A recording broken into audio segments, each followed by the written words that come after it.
Okay, today I want to talk about how to overcome vices in our lives. And I know that a lot of us, and in fact, everybody has things that they want to get rid of. It doesn't have to be, drugs or alcohol or porn or, things like that. It can even be a relationship. It can even be, an idol in our heart. It can be food. It can be gluttony. It can be anything, right? There are always things in our lives that we want to get rid of, that are not according to His word, that are not according to His standard for our lives.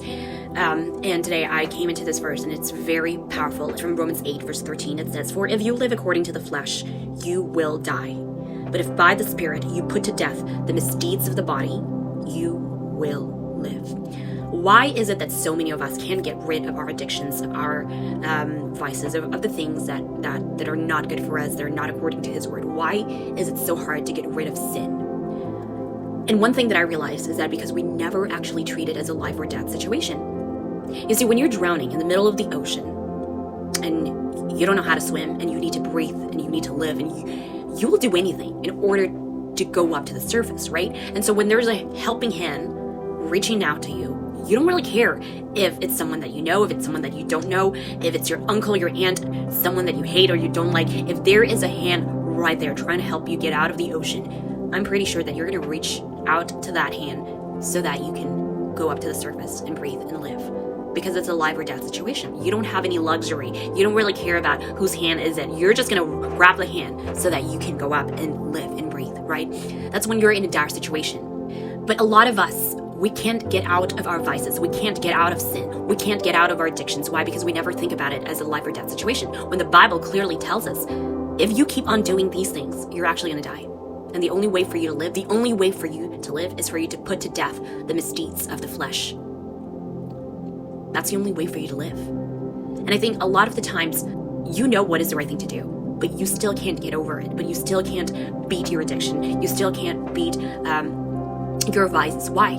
And I think one of the reasons is because you never actually make an enemy to your sin. You still treat it as a friend. You still treat it as a comfort. You still treat it as, the alcohol as a buddy. Well, how can you get rid of it if you keep on treating it like it's your friend when it's actually your enemy? When it actually has a plan to kill you? You can get rid of a relationship, a person that is wrong for you while thinking that he is still good or she is still good for you. You can never, it's like, you can never get rid of your ex in your heart as long as you keep on thinking this person is good to you when they're actually not. When this person has been lying to you, when this person cheated on you, when this person did this and that, as long as you don't make this vice, this sin, an enemy to your life, you will forever be bounded by this particular sin. So one of the key things for you to get rid of this thing, to be free, is for you to make an enemy out of the vice, out of the sin, out of the alcohol, out of the weeds that you're consuming. You have to make them your enemies. You have to make sin your enemies, and you have to understand that it is a dire, urgent, critical situation that you're facing, that you're actually living. As long as you keep consuming that alcohol, as long as you keep on living in sin, as long as you keep on doing the things that you know you're not supposed to do, you're going to die. It's that urgent. You're going to die. You're going to lose your life. You're not going to live. And the reason why we can never get rid of these things is because we never feel that it's urgent. We never feel like it's a life or death situation. We think like, I have another day. I can just confess tomorrow, ask God for forgiveness. I have another chance to live. I'm not going to go to hell. Well, here's the thing. You're not even guaranteed that you're going to be alive for the next 2 hours. You're not even guaranteed that you're going to be alive for the next 5 minutes of your life. So you have to start treating your life as a life or death situation. This is urgent. I'm not going to keep on doing the things that kill me. I would either live or die. And it depends on whether I choose the Spirit or I choose the flesh. In Romans 8, verse 5, it says, "Those who live according to the flesh have their mind set on what the flesh desires, but those who live in accordance with the Spirit have their mind set on what the Spirit desires. The mind governed by the flesh is death." Let me say it again. The mind governed by the flesh is death, but the mind governed by the Spirit is life and peace. The mind governed by the flesh is hostile to God. It does not submit to God's law, nor can it do so.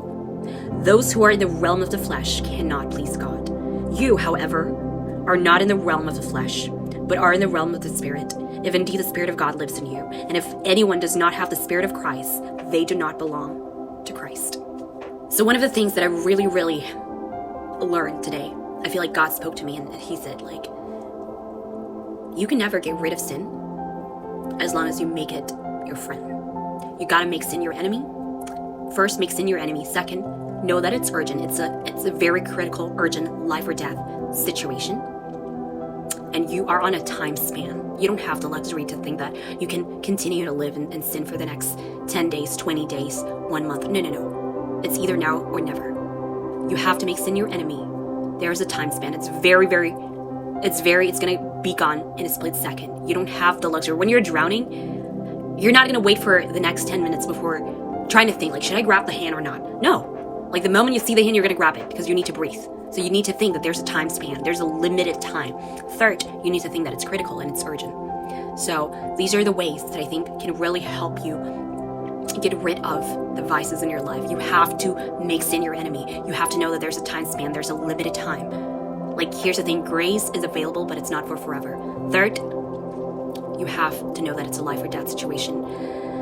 The mind governed by the flesh is death. You want to live a holy life. That's the only way for you to live. God bless you all.